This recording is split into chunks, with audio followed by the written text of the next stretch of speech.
Ito yung stock na disc. So, kung mapapansin nyo, diba, almost same sila ng size.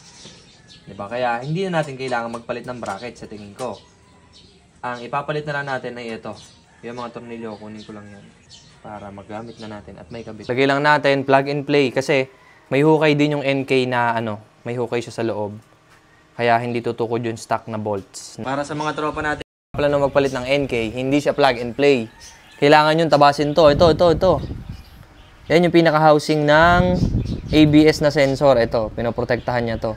Tatabasin nyo lang siya ng konti lang naman. Dito lang. Hindi kailangan tabasin totally.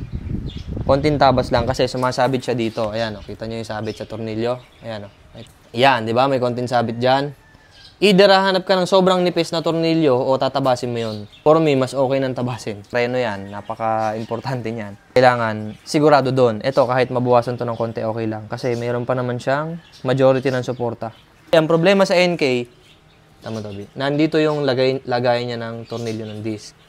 Ang lagayan kasi ng stock ay nandito sa labas. Kaya hindi siya sasabit. Ayan, nasa loob. Ayun ang problema niya. Now you know. Rocking the wifey jersey by Adriatico. Ganda, no? Papakarwash lang. Pakarwash lang. Paano naman ako? Abot pa yan ngayong Valentine's. Abot pa yan, guys. Ngayong Valentine's. Oh.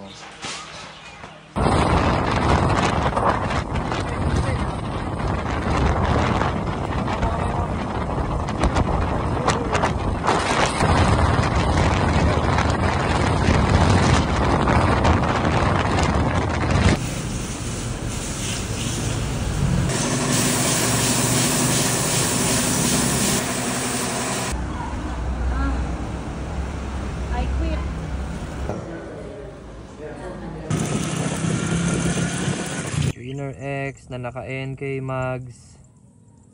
Wow. Grabe, ang ganda oh.